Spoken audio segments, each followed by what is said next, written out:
Hello, my name is Henry Keane. This is News Pulse at UATV. I know you've been waiting. Welcome to the daily segment. Today in the episode, a Armenia oil refinery in Russia's Krasnodar Krai with annual capacity 6 million tons of oil on fire, bringing the Kremlin's capacity to wage war down. Britain and Ukraine share AI data, missile blueprints and music, while the Kremlin reacts on all that with threats. The Collective Security Treaty Organization, CSTO, is a military alliance in Eurasia made up of 6 post-Soviet countries. Well, 5 really, as Armenia is keen to leave. Last night, Ukrainian defense forces struck the Armenia oil refinery in Russia's Krasnodar Krai. Its annual capacity exceeds 6 million tons of oil, according to the General Staff of the Ukrainian Armed Forces. The destruction of 2 gas separation units at the Astrakhan gas processing plant in Russia's Astrakhan Oblast obviously was also confirmed. Astrakhan gas products were used to supply the Russian armed forces, specifically in the production of explosives.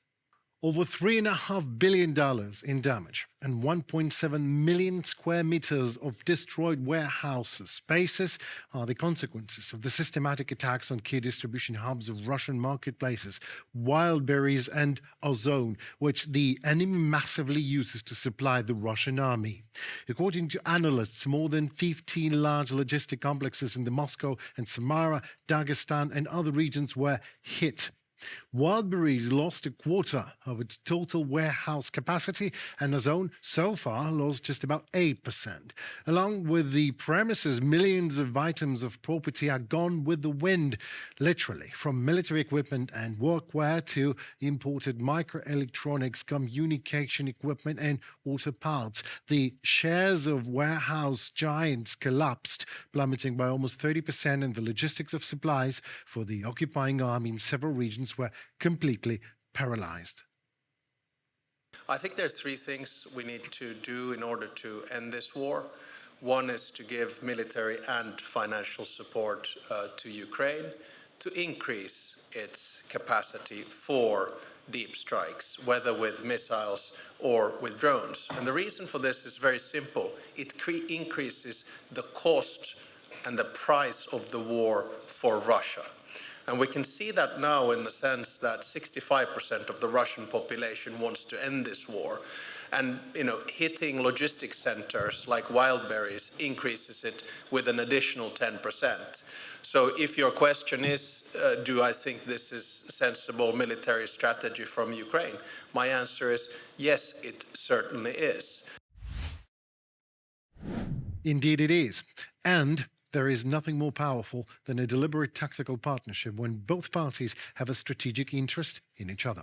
Ukraine and the United Kingdom have signed an agreement on defense technology and AI. Ukrainian Avengers Labs was created based on annotated data set of 5 million battlefield images. They were largely borrowed from the Ukrainian military's Delta combat system, a domestic battlefield management and situational control and awareness system. Ukrainian AI models trained on this data are already used in an automated target detection system. It analyzes more than 100,000 drone videos every month and can identify about 70% of enemy targets in real time. The signed agreement makes Britain the first international partner to have direct access to Ukraine's artificial intelligence laboratories.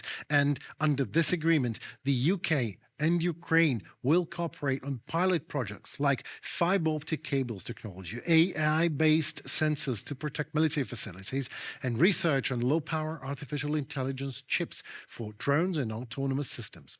The British government said the partnership will initially focus on defense and national security projects. It will also bring together researchers, engineers, technology companies, military experts from both countries. And that AI agreement is not a one-way road at all. In turn, the United Kingdom grants Ukraine access to Scalp missile blueprints. And this is exactly where partnership gets strategic for both sides. British Prime Minister Andy Burnham, who visited Ukraine on Independence Day, also brought important news in terms of missile weapons. The British government has allowed the defense company MBDA to declassify information about British components of long-range Scalp missiles. Scalp is the French version of the British Storm Shadow, but both missiles were developed using joint British and French technology, so the transfer of this data should help France and Ukraine move forward in establishing Scalp production directly in Ukraine. As the British Prime Minister's office notes, this step continues the policy of London, which was the first to transfer long-range strike weapons for defense to Ukraine back in 2023. Now, it is not just about supplying ready-made missiles. From now on, Ukraine should be able to produce them partially or completely on its own soil. Vladimir has now asked that we share our Storm Shadow technology so that Ukraine can build these capabilities themselves. I am pleased to confirm today that I have approved that request and that British and French industry, and we thank President Macron and his colleagues too, that we will now work with Ukraine to take this capability forward. From the President and from all of our colleagues here in Ukraine is that it needs more help to protect its people and to protect its skies right now, and particularly to get them through the winter that lies ahead. And it's good that we're meeting ahead of that winter. It's clear Russia is running out of options. So Putin is now hoping he can win through a campaign of terror. The AI agreement and then Scalp blueprints open that exchange of crucial strategic data between Ukraine and the United Kingdom. You can assume how important it actually is by using a litmus of sort. See what the Kremlin's reaction is.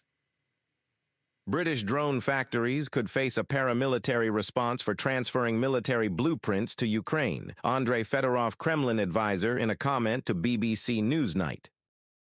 Well, while British reaction to Russian reaction couldn't be more British, really. I'm out of practice.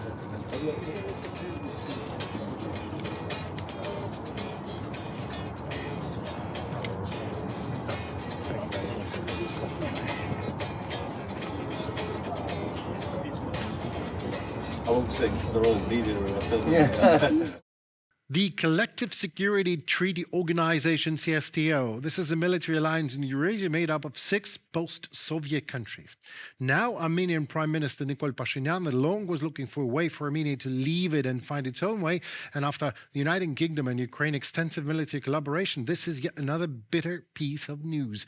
This week, that makes the Kremlin react. And the Kremlin's press secretary, Dmitry Peskov, said that, we quote now, if Yerevan no longer requires membership in such an important organization for ensuring regional security, given its national interests, well, then Armenia is free to make the appropriate decision and leave this organization. End of quote. Well, probably knowing what Russia's feel free to leave means in real life, Pashinyan clearly designates Armenian stance.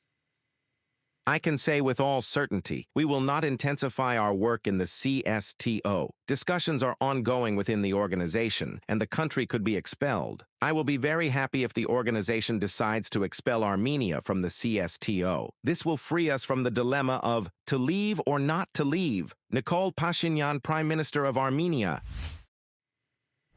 First Lady of Ukraine, Olena Zelensky, announced the creation of the Global Dictionary of Resilience during the 6th Summit of First Ladies and Gentlemen in Kyiv. The project aims to help societies adapt and find resilience in times of war. The dictionary will capture practical experience and crisis management tools from around the world. More in our story for you.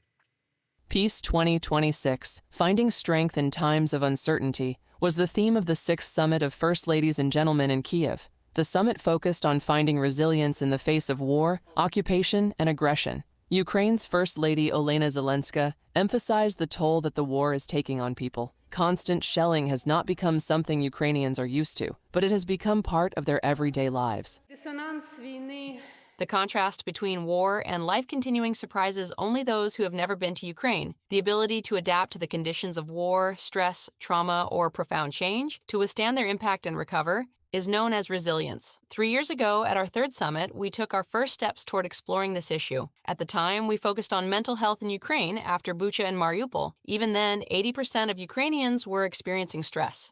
Every country has its own sources of resilience. experiences and national characteristics that help societies move forward during times of crisis. Summit participants shared their society's approaches to resilience and spoke about how lessons from the past can help people cope with challenges today. In Finland, for example, resilience and the ability to withstand adversity are captured in the word sisu, the strength to persevere through difficult times. Sisu means grit, perseverance, determination, courage.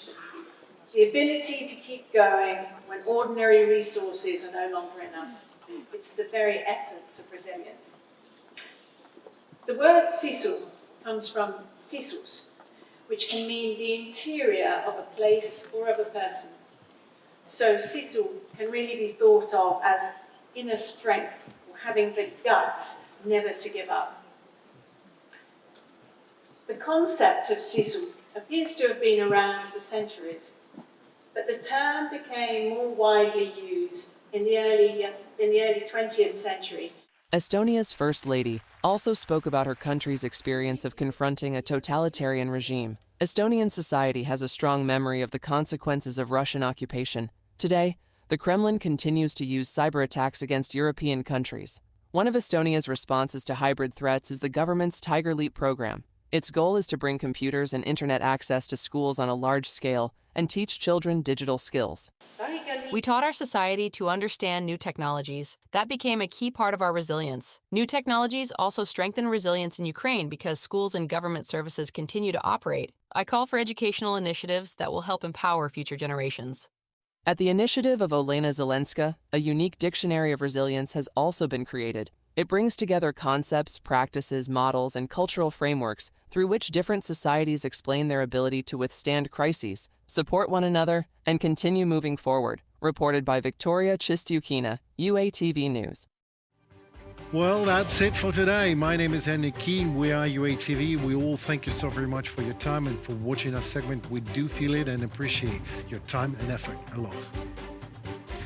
Please also consider sharing, commenting, subscribing to us, UATV. We've got you covered on whatever tomorrow holds for all of us globally, but always with a touch of Ukrainian perspective to it. Stay safe and see you tomorrow.